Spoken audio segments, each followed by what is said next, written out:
All right, we ready to do this? Let's do it. You know which book we're reviewing? Let's get Stone Age on their asses. Let's get stoned age. Do you remember the flow? Do you remember Flow? Flo Like from the from the Progressive commercials? commercials. Yeah, do you remember Flow? She's still doing them. She's still doing them? Good for Yeah. her. Yeah. I think Flow has gotten to the point where, you know, it's like what is that bit? What was show was that where they're taking the road trip and there's a tape deck and the tape just gets stuck and they have to listen to the same song over and over and over again or something like that. And it's like it starts becoming like this whole thing and they're really getting into it and they think it's fun and then the song overstays its welcome and then it's horrible and then it's terrible and then they're wanting to kill themselves and then all of a sudden it comes back around again and they're like having fun with it again Was because that like Dumb and Dumber? no, it was probably How I Met Your Mother. Okay. There's a Stephen Wright joke that's like, me and my friend took a cross country road trip last summer. We only had one tape. I can't remember what it was. That man was a fucking genius. I know. I know. Wait, is Fucking he dead? genius. I don't know. I don't know what he's done lately. He could no longer be a genius. He could just be a fucking guy. Yeah. Fucking guy.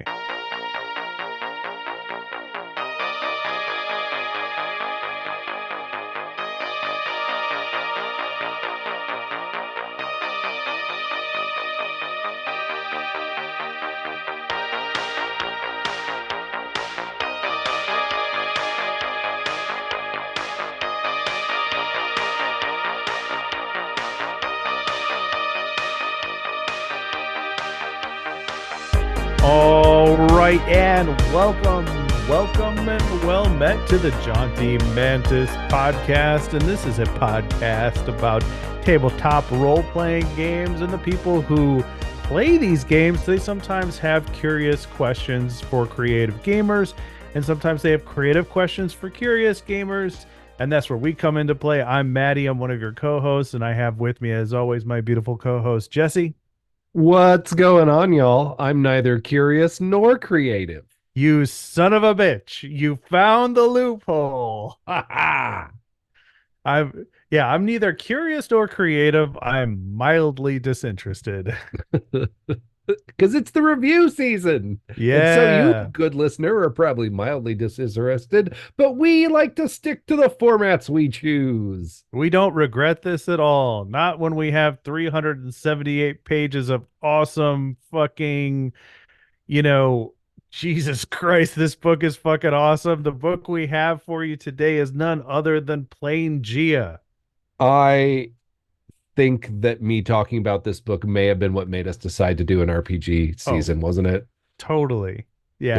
Yeah, I've been really, really, really waiting for us to get to this one. Yeah, yeah. This book is fucking awesome. But before we get into it, let's follow the menu that we never stick to, which is our workflow, our book review flow. We start off with a brief overview of the book. Then we talk about why it matters to us, either individually or collectively. We talk about what you do in this book and why this book is cool. And then we talk about our aha moments, our various aha moments, and we may stick to the plan, we probably won't, but here we are nonetheless. Okay. Brief overview. Stone Age fantasy. This is the third Stone Age fantasy book I've ever read for an RPG. Uh-huh. Um, and the first being Og, the role-playing game that Okay. has the very limited vocabulary you're allowed to use. Nice. And the second being Worm, Ice Age Adventures, and then there's this one, and this one's my definitely my favorite. Oh geez, I wonder if we could get to why that matters. Yeah, yeah. Why is this one your favorite? Because I've only read, maybe this is maybe the second Stone Age fantasy book I've read. I'm pretty sure it's the only Stone Age fantasy role-playing game book I've ever read. Uh, but first, why is this one your favorite? Because it actually tells you. like what a Stone Age adventure looks like and gives you like a handy mapping guide if you're trying to switch your brain from um fantasy Mm-hmm. RPGs. So the basic setting of Plangea is that it is the world or the universe, sorry, the multiverse or metaverse, whatever, I don't know, at the dawn of creation, where it's so new that the planes of existence have not yet separated. It's one supercontinent on a planar scale, if you will. Mm-hmm. And in this, there are basically Stone Age ancestries, is the term they use, trying to survive in this world. The gods are all localized and little, and you can deal with them in their hallows. What else is neat? Oh, there's this cosmic force, the hounds, Mm-hmm. that don't let any numbers like there's no numbers higher than 9 allowed. You cannot make a wheel, and if you violate these laws, no agriculture. If you violate these laws, the hounds or the wandering forests show up and ruin your day. Mm-hmm. Yep. And I why? Go ahead. I gotta say, having introduced the hounds, if you come up with a number higher than 9, if you do anything more than many, the hounds show up and kill you, erase you. What are the hounds? There's a couple things in the GM section they don't specifically say, but this is the first game. This is one of the many Wyatt Cools we're going to have to do out of order because I'm so Mm-hmm. excited talking about this. Mm-hmm. One of the first things I noticed is that this is the first game where I've ever thought gnomes were interesting. Okay, why continue? Why are gnomes interesting? So gnome's survival strategy is basically to do what poison arrow frogs do or like birds. They like you have like a surprise trait, so you just look dour and gray, but then your clothing, the inside is brightly colored like a poison arrow frog, and you can Mm-hmm. flip it open to make yourself look double in size at any moment. And so like just being shocking and suddenly colorful, gnomes are all about it. Every gnome gets like a child name like Slowpoke or Blockhead to Mm-hmm. encourage them to grow up faster and pick their own adult names. And I was reading through the list of sample adult names, which were all like surprising. They're all supposed to be surprising. Like there was a random string of syllables that's hard to say that some gnome just said, my name is going to be this. But then there was another one whose name was Nine Nines. Oh. Yeah. Like that's as shocking as you can possibly get. You're like, don't go any more than that. Is that a number? Like Yeah, and there's a really cool twist on every D&D 5e race. That's one thing we should preface. Holy shit, I can't talk today. Preface about playing Gia. And this kind of goes into why it matters for me. So playing Gia's setup is that this is for 5e Dungeons and Dragons. And I originally asked Jesse on a past episode. I don't know if that was an aired episode. I don't know if it was a bonus episode or what, but I originally at some point asked Jesse, why bother doing this in 5e? This is before I've read this book.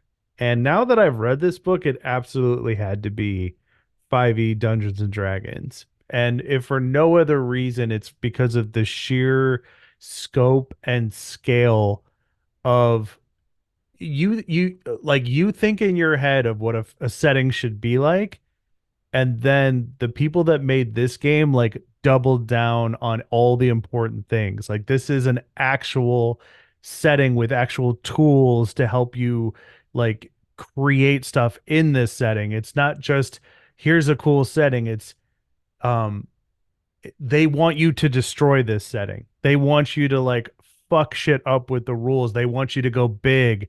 They don't want small stories. They want epic scale, but they want they want to impress upon the reader the idea that this is the beginning of a fantasy universe and there really are no rules, and you should constantly be thinking about how you can alter and change and blow shit up with all the tools that they give you, and they give you so many cool things that I didn't even know, was possible to like just add to a 5e book.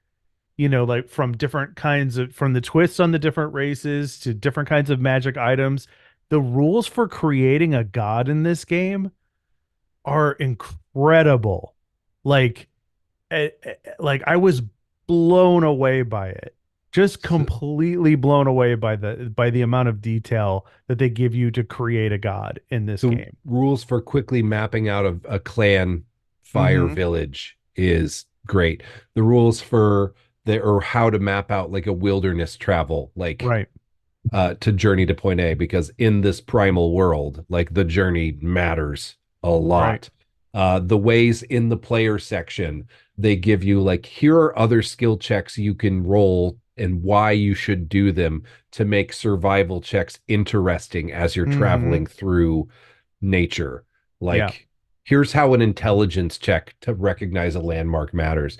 Here's how, noticing you're being followed by this predator matters. Like all this Mm-hmm. stuff, just it all interlocks with systems that are there in 5e and maybe not fully fleshed out. Mm-hmm. Like reading this book made me go back and read the actual survival rules in the DMG, like the travel and survival rules. Yeah. Yeah. I completely agree. If I was running a 5e game, I would be pulling so much stuff out of this book.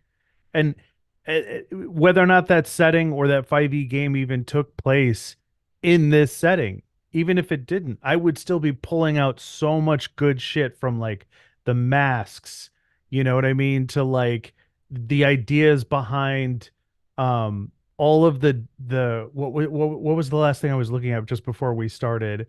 Like the timer rules for like how to drop dice as timers, where you do like a D4 or a D6, a D8, and you want to keep combat on task, and you put down a die, and then you go one less each time, each round until it gets to one, and then something happens. And you have that planned into your encounter design. And I was like, Yeah. that's fucking brilliant. Just put that out. You don't have to explain it, or maybe you do. Maybe something's happening in the environment and you're just like, okay, I'm going to put down this six-sided die. Five, four, three, two, one. Now this thing happens. I was like, that's so fucking brilliant. That's so just like simple and smart.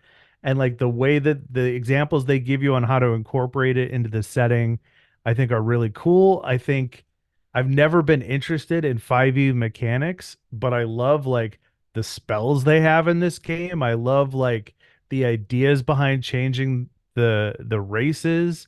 Like I think How they do wizards, yep. like, Go ahead. Yeah. Mm-hmm. okay. So, and also I'm loving hearing you this because so many of these I thought I've been able to call what your reaction's going to be, and this is the Uh-huh. only one I think I've gotten right. Because this is the one where you're like Ice-T and Rick and Morty, like, I care about 5e now. You made me care. You don't, you just care about Plangea, which is not Oh yeah. necessarily 5e.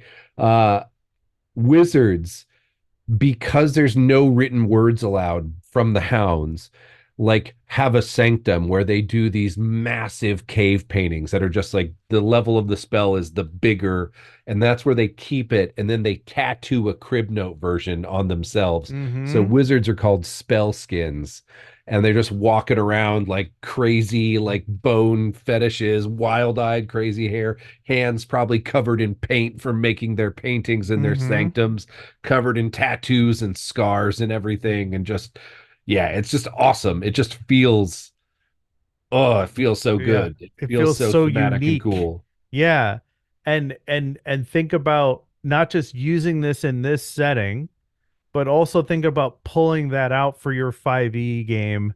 That like I keep going back to this because my favorite thing about any gaming book, and I think most of the books that we're reviewing in this season 3 have this quality, but a gaming book is really good by a number of measures. One of those measures is if you could pull shit out of it and throw it into what you're using. That is a great sign of a great RPG book. And like imagine if you were running a 5e D&D game and you say at the session 0, "Oh, by the way, if you're going to play a wizard, this is how they work in this setting. They're not the Gandalf looking motherfuckers with the pointed hats and the sticks and you shall not pass." They're exactly what Jesse described. And if you want to play a wizard, that's basically what you are. I'd love to see what you come up with. Like, What else is classical? Druids, man. mm-hmm, Druids are hated. Like everybody hates druids because they steal power from the gods with their druid magic. Rangers are kind of in the same thing, but they're tolerated because they're very useful for hunting and mm-hmm, whatnot. mm-hmm. Um, so everybody sort of hates druids except the orcs, who a couple generations ago decided they didn't need the gods anymore. And so yeah, the orcs Yeah. are super cool. Um, okay. What do you do? Let's talk about that before we completely just like why it's cool this whole thing up. To What do you review, it matters because it's a very useful toolkit and source of inspiration for how to run a game set in this, or mm-hmm. also how to add a very interesting notes of variety to a more typical 5e campaign. Right, right. Okay. In the game, it what do you do depends because like Mm-hmm. they the GM section to me is a master class on how you present ideas Totally. in a game. It has a section on factions and threats. And so Mm-hmm. the factions each have a 1 or 2 page little write up of the faction, who they are, why they matter, some of the things they're into.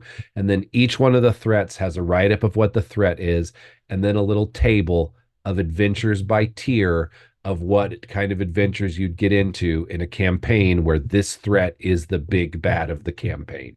Mm-hmm.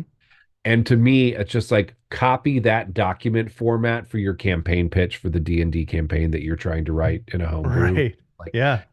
another use for this book.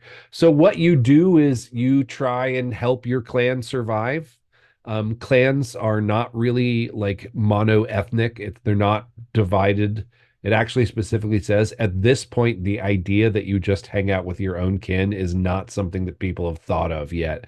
So all of the clans are just multi-ancestry. They're just, yeah, they're racially diverse. No one, Mm-hmm. people tend to think of their identity as their clan, not what their ancestry is. Mm-hmm. Mm-hmm. Um, so you help your clan survive.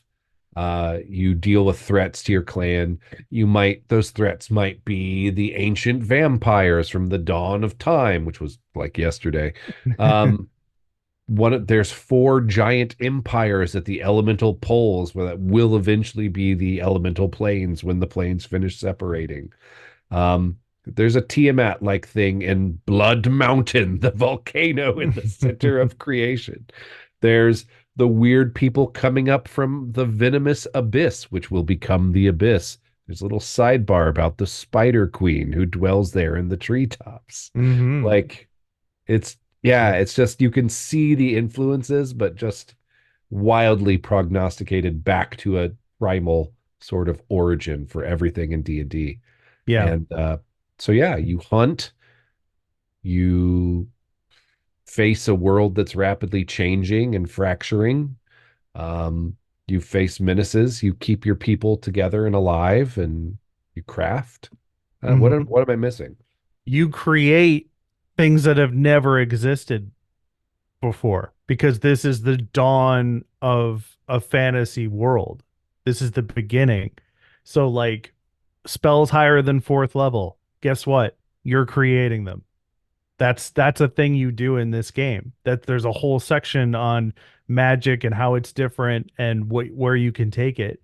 And that's really the thing that's one of my aha moments with this game is like the tools that they give you are um everything you need to just take this in whatever direction you want to go.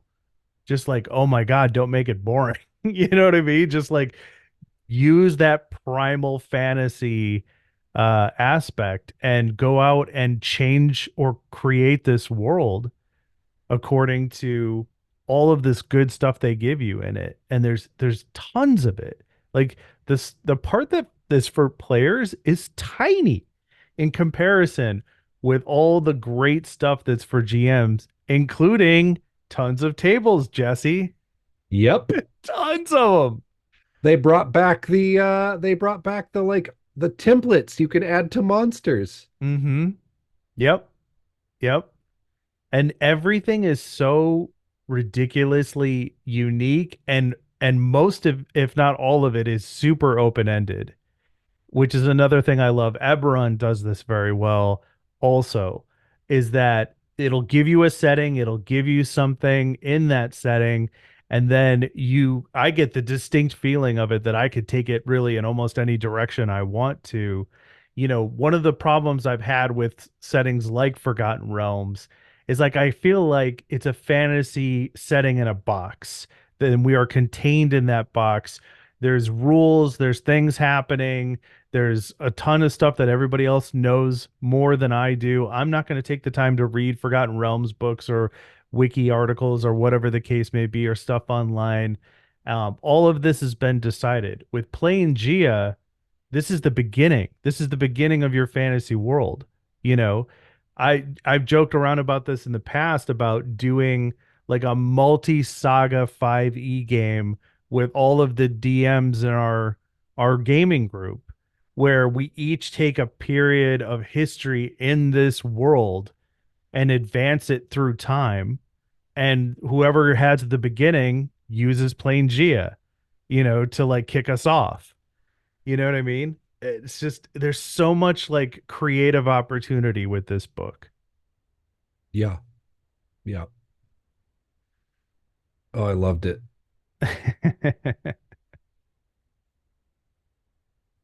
Yeah, I was blown away by it. It took It's forever to really, really read. hard to be prepping for this reboot of the Rifts campaign, like, and then have to read Plan G and be like, but Plangea. Yeah, yeah. Another quality of a gaming book is it makes you want to play it. Yep.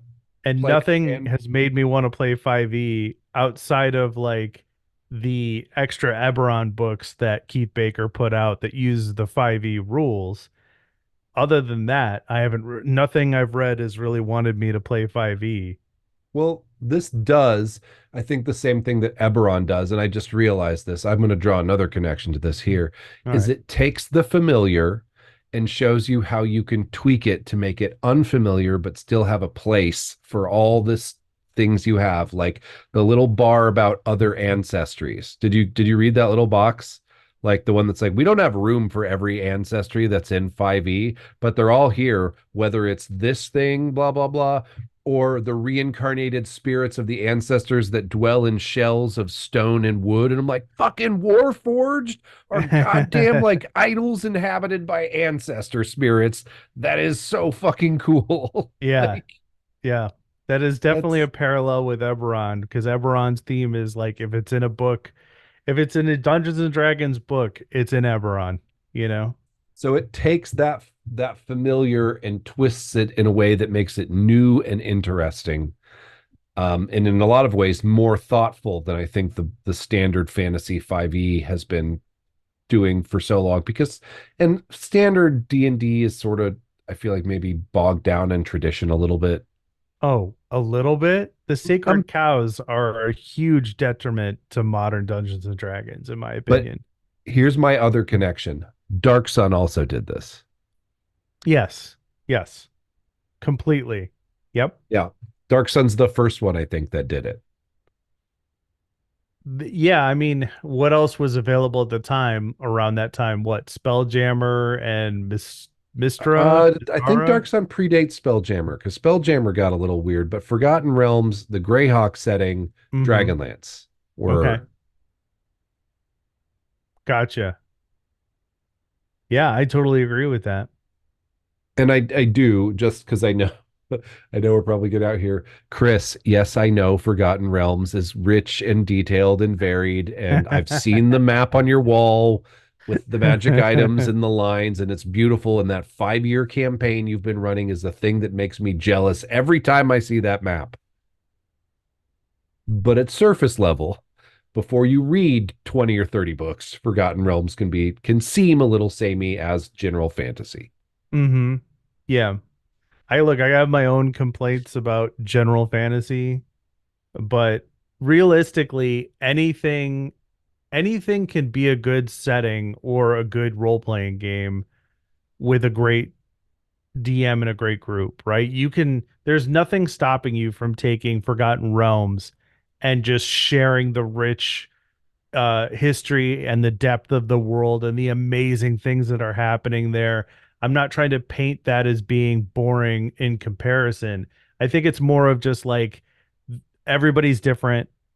Planegea speaks better to me than Forgotten Realms. I didn't start liking Forgotten Realms until I played Baldur's Gate 3. Mark it off on your bingo card. But that's not one. I mean, eventually started liking Forgotten Realms after It's just, that. But it's the ease of use for the tool, hmm right? yeah, Forgotten Realms is harder to use as a tool for running games in, I would say, than Plangea is, because Forgotten Realms, a lot of the stuff, the resources available are information dumps. right. So the tool is just straight information that you need to read, absorb, and then figure out how you're going to use. Plangea makes everything almost immediately practical. It hmm says, here's how you use this at the table. Right. I would, I would, I would piggyback what you're saying by like Forgotten Realms is very new player, new to D&D, new to role-playing games friendly. You know, it has Yeah. just enough of all the things that you're looking for, the tropes, the style, the design, the expectations of what fantasy is. Forgotten Realms does that almost perfectly, and that's why it's the default campaign setting for 5e. Imagine if when 5e came out, uh Plain Geo was the book. Like you and I would like lose our goddamn minds. Yeah. You know what I mean? I'm talking about this book is the launch, part of the launch trilogy, right? The player's handbook, monster manual, DM's guide. It's fucking plain Gia. Like 5e would be like my favorite fucking system of all time, Yeah. you know? Because it'd be just such a departure from what we're used to, with each edition, right? Have we covered why this game is cool? Listeners, do you think we like this? Yeah, yeah. Okay, more aha moments. I want to hear some aha moments. The most recent one was the Warforged description. Like it Mm-hmm. was just another thing where I was like, yes, my original aha moment was the table for what to do for the different tiers of your campaign. Um, that was one of them. Uh, the I actually, this is the one thing, this is not a complaint, but as it's a weird one for me. You know how I like dinosaurs and Oh lizard yeah. folk. Mm-hmm. Like, I'm like, the dinosaur people are cool, but like they made the normal fantasy races they ported into this just as cool. Uh, Like, so they elevated everything for me to the level of dinosaur people. Like, mm-hmm. that's Yeah. impressive. Yeah, like you got the half ooze. Oh, they're Uh so creepy and weird. yeah, they are. It's like then they got what? The plant people, the Hmm. Drias. Um The and even Starkin. yeah, and even the elves. What is this? I don't remember this, but what is the nod? Uh what is nod in this game? NOD. Oh, that's it's basically what's going to be the Feywild and The the Shadowfell? Shadowfell. But Nice. right now it's just kind of sides of the same coin. So it's like this shortcut through reality. It's still attached to it. It's not a separate plane. You could walk underground to some or a bend in the river and step through, and then there's one side that's not, that's the realm of dreams, and the other one that's the realm of nightmares. Mhm. Um, and that's where the elves are from. And the elves aren't even real. They're kind of translucent. Yeah. They're still sort of just dreams. Um, yeah, it's Mhm. really interesting. It bears mentioning, we probably should have said this up front, but it's called plain Gia because it represents that divergent point between the planes. not unlike Pangea from our world, the divergent point of the continents breaking Yeah, up and moving I away said from that. each other. Oh, you did? Okay. Yep. All right. Well, there you go. Back in their brief overview. Ah, okay. I don't know where my head was at. Uh, yeah. One of the aha moments. This is such a stupid little one. I've mentioned it to you this before, but one of the variant racial traits for the human is that they're good with undomesticated animals. And I was like, that is such a like elegant, simple adjustment to make to humans as far as like a racial trait or a racial feature is like because we know through our own human history that like livestock and animals are such an important part of the progression of the human race. And to make that a very uniquely human thing, I think because like I don't know how you feel about this, but humans are always like I know people say playing a human is boring, but I don't buy that in a lot of context because I think it's if you're saying humans are just generically boring, then it's like you're just out of ideas. But like humans tend in the fact that they're just like, well, human spirit. Humans are a diverse group of people who take on all things and venture off into the frontier. It's like it's kind of like can we have other things too, please? Like can we make humans in role-playing games have other features that strike at the core of like who we are from our world? And I feel like this is a very small but very aha thing for me was this optional human racial feature of Beast Tamer. Yep. uh, it's so perfect. It's such a good idea. There's so many cool setting things with that too, like the dire graze lands where there's like the humans that like just have like rope bridges between like groups of like apatosaurus dinosaurs and they live on their back like just Hmm. as the herd wanders. Like I thought that was cool. Um there's so many things I think are cool in this book. There's so many aha moments. Like, And but the yeah, art. like mechanically that matters. Having an animal companion is huge. Like having Hmm. like it's really incredibly useful. And there aren't domesticated animals yet. Right, No one's had time to domesticate right, anything. right. So yeah, those animals are cool. There's that also ties into like the hunting. There's this whole thing like you hunt to gain power. Like if you eat like the heart of like a big prey you take down, like Hmm. it gives you the bonus of magical items. Um, or can like it can also earn you scars, which are like bonuses for your reputation and like give you names, which are all things that matter in the social aspect of it. And it's just yeah, it encourages you. You're not just out there plundering tombs and looking for adventure, though that can possibly happen too. You're also gathering food for the tribe and growing your legend and like it's Hmm. oh, it's Yeah, just so stylistic and cool. and encountering these like, one of the tropes of fantasy is about these like ancient, mysterious, unknowable, like magical entities or evils that you just come across in the world. And in modern fantasy, that doesn't work as well for me personally, but it's fucking just so beautifully well done in a setting of primal fantasy. You know what I mean? It's like, you know, the idea of running into something that's hidden away in the woods or in the mountains or something like that, and you encounter it, and the fact that you have the opportunity to interact with it in a at a primal level instead of in standard D&D, I think we run into the ancient evil thing and there's distance. I don't know if that makes any sense. There's distance between your player characters and what this thing is. It can be too intimidating for your player characters to want to investigate, or they can just want to run in and kill it and be done with it.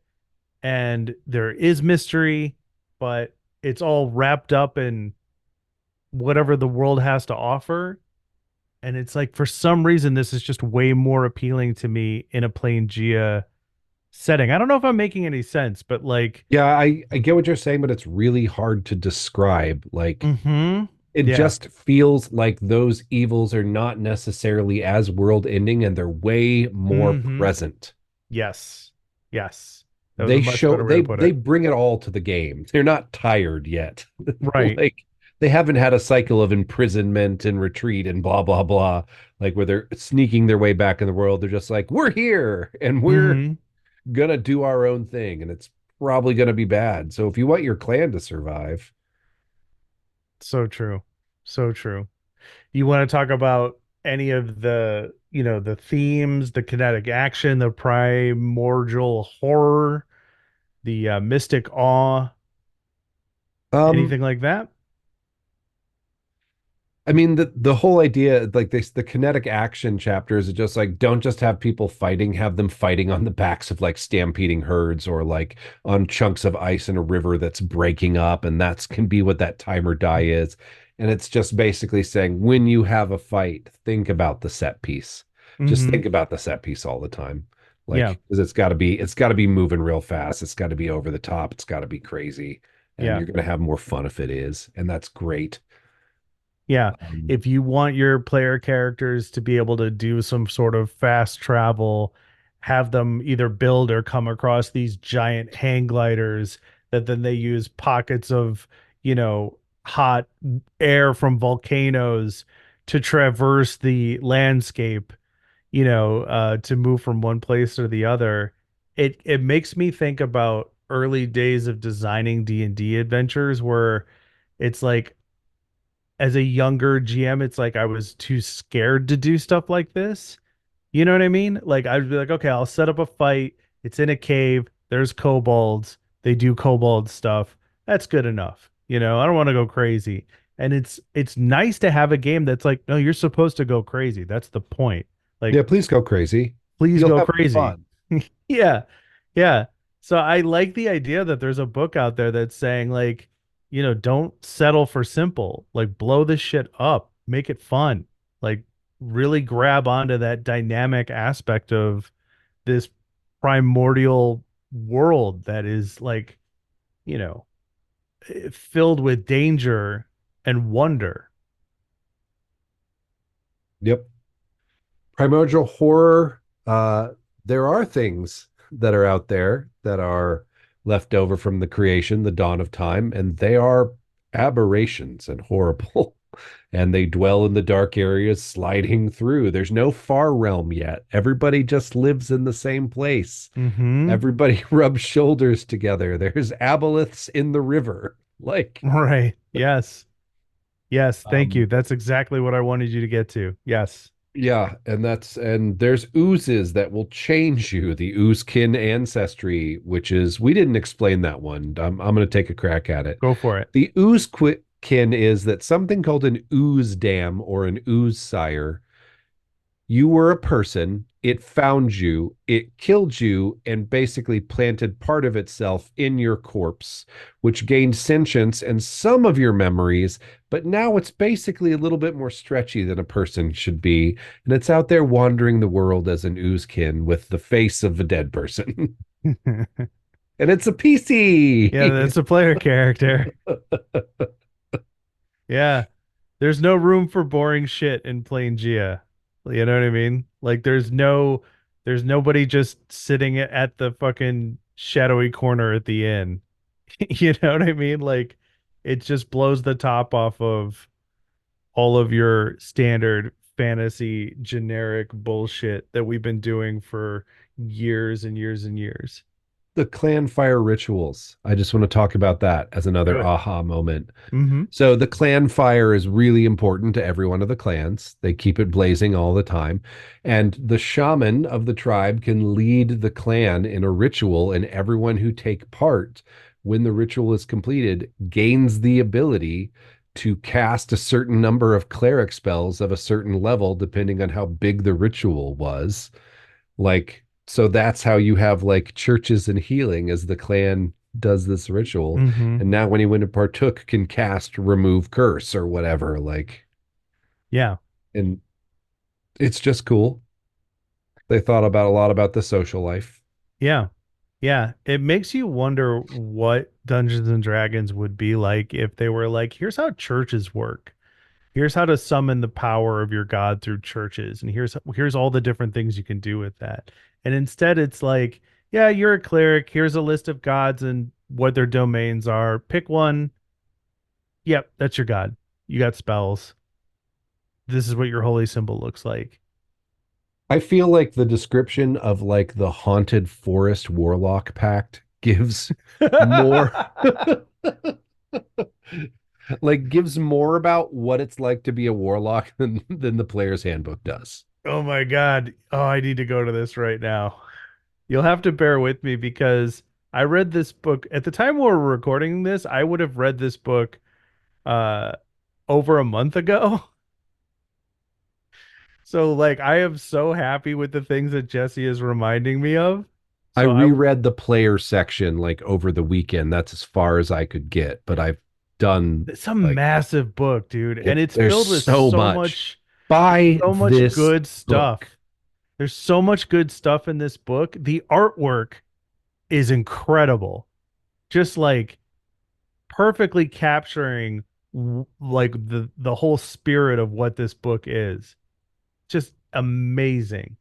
And I don't know if we use the word, but nothing about this makes describes these people really as primitive. Right. Like there's nothing that presents them as primitive or simple. Everybody is a fully aware person out there living their lives in the world that they live in, and it's cool. Very, very cool. All right. Warlock, Pact of the Scar, Dark Forest Warlock. From the heart of the forest, something dark has called to you, an ancient spirit. An ancient spirit which harbors no love for things that breathe, sometimes reaches out with magical roots and tendrils to find mortals who will bargain for power to do its bidding. As one chosen by the dark forest, you are sent where the forest cannot reach, into the places where the spirit cannot go, to do its bidding amongst those it hates.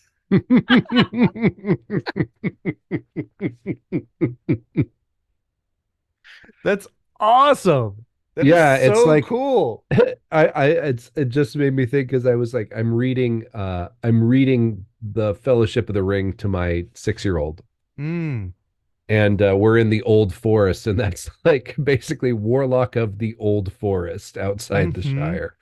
The roving forest as an idea that are out there, the tree people ancestry is part of that, but like they're like any group of forests is like any forest is likely to just be a group of ints that like that just Hmm. get up every once in a while and move around. And if they find you tilling the earth, it pisses them off and they smash your shit. Like, Yep. Yep. It's fucking awesome. It's like what are there other books out there that add this level excuse me. Are there other books out there that add this level of detail to 5e? Because the supplemental books for 5e D&D just do not do it for me. yeah, Outside of, like I said, the independent Keith Baker Eberron supplemental stuff that he wrote has this exact same effect on me. yeah. Uh, but it's like I just want to create a collection of cool shit like this. Throw fucking Shadow Dark into that I can start just picking and pulling from in order to make like my own variation of Planegea or whatever. You know, just if I have to do a one shot, I'm gonna be like, all right, cool. Here's how this works. Here's your characters. You're a crazy cave wizard. You're a dark forest warlock. You know what I mean? Like, Yeah, the I don't know. There very well could be. I mean, this has made me a lot more curious about third party 5e stuff than I know, really anything right? else. Sorry? No, I said I know, right? Like usually it's like, you know, no, I don't mean any shade towards like the what is that the DM's guide or DM's DM's guild? Guild, yeah. No shame or shade thrown at people who make their own stuff, but it's like it's not I'm not really I don't know, I'm not really impressed by the format of how that's it's just like yeah, I'm looking for something psionic. Well, here's 1,000 different psionic options and it's like okay, cool. You know, like some of Which it might one's be awesome. definitive though? Like is I could be anything really missing out if capturing I my go with this one. imagination? You know, like I get it. You're very smart and you made a cool class, but a cool class is not necessarily what draws me in to the content. Being a creepy fucking dark forest warlock is what draws me in. Yeah, this has thematic descriptions of things and then mechanics to support it. Mm-hmm. It's not just like some mechanics kind of out there in the world, like figure out how it meshes in. Like it's not thematic, but it's a cool rule. Mm-hmm. What's the I don't yeah, I don't own any other except I recently was drunk on D&D Beyond and I got Dungeons of Drakheim, which Uh-huh. is are you familiar with Mordheim? It sounds familiar. Mordheim was like the it's a miniatures game from Games Workshop. It's out of print now, but you had like a gang and there was this city where a huge chunk of like warpstone meteor just obliterated the city and your gang is scavenging the ruins. Your war band is scavenging the ruins and so you would have your gang and they would fight other gangs and you would level up with your miniature like Mm, and play campaigns with your friends. This is that. It's that's what Dungeons of Drakheim is. okay. So I'm looking at it, and it's interesting, but so far it's a lot of setting, not a lot of meat. Or sorry, not a Mm, lot of bone, whole lot of meat. gotcha. Gotcha. But I haven't done a full dive on that one. Gotcha. Yeah, I'm super excited to find more cool shit like Planegea. And listener, if you know of some fucking awesome shit for 5e akin to Planegea or anything else we've talked about on this podcast, you can send it our way. I wish we had an email address though, Jesse. Do we have an email address? We do have an email address, jauntymantis@gmail.com. Yeah, send it to that email address. Keep it brief though, please.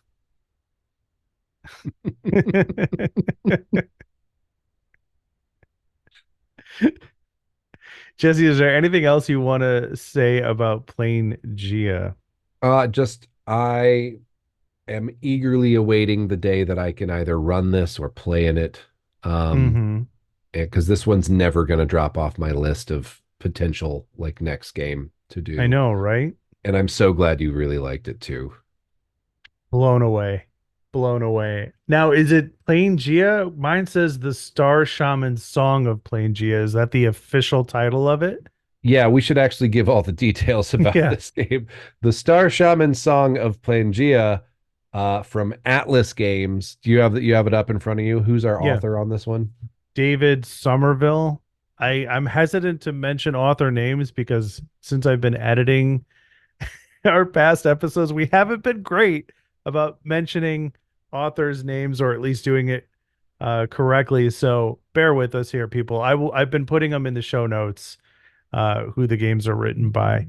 We're Uh, very new at reviewing things on a podcast. So Also, like we're doing this from the point of view of people who love these books or at least love role-playing games and want to explore these books. And I got to be perfectly honest with you, when I posed the idea of the Jaunty Mantis as a podcast to my best bud here, I didn't do it from the point of view of like, having like an official podcast with Patreon and trying to do a radio thing. It was more of like, let's just press record and have the conversations we would normally have. And I don't know about you, dear listener, but I don't sit around with my friends and go, "Oh, have you checked out Plain Gia from Atlas Games, written by David Somerville?" Nope. I just say, "Hey, you got to get this fucking book. Check out this fucking awesome book called Plain Gia." And then we have the conversation that Jesse and I just had. So, it's a little bit of, podcasty and it's a little bit of us being buds talking about shit we love. That's just what it is. yep, we're pros, is what Matty was saying. We're not pros. I don't know if I ever want us to be pros. I think we just want to always be amateur. I do one other thing to throw out here at the very tail end, here at the end of all things. I'm glad Yes. I could be with you, Mr. Frodo. Um, there's an essay at the beginning that basically says like a while ago, I watched 10,000 BC and thought that would be a really cool RPG. And I'm like, yes. It was the same exact reaction when you asked me on the bonus episode if Mortal Engines should be an RPG. I was Oh like, my God. somebody else out there gets me. Oh my Because, like, God. yeah, weird Atlanteans, like with mammoths building pyramids with captured cavemen. Yes. Except in this, they're giants. It's the giant empires. So somebody get on that fucking Mortal Engines role playing game. The license has got to be super cheap. I do want to read the books though, or at least listen to them. My job does not allow me a lot of reading time, but it does provide me with a lot of time in the car. So I have taken on audiobooks. So I would love to have uh to add Mortal Engines to the audiobook. So I'm gonna do that. I'll report back at some point. Well, Okay. just like the Lord of the Rings reference that Jesse was using, this podcast has had several endings, and this is the part where Frodo wakes up and everybody comes in running in, and there's a swell of music, and everybody's happy, and you think the movie's about to end, but we're going to tell you one more thing, which is, hey, get out there and play some fucking role playing games.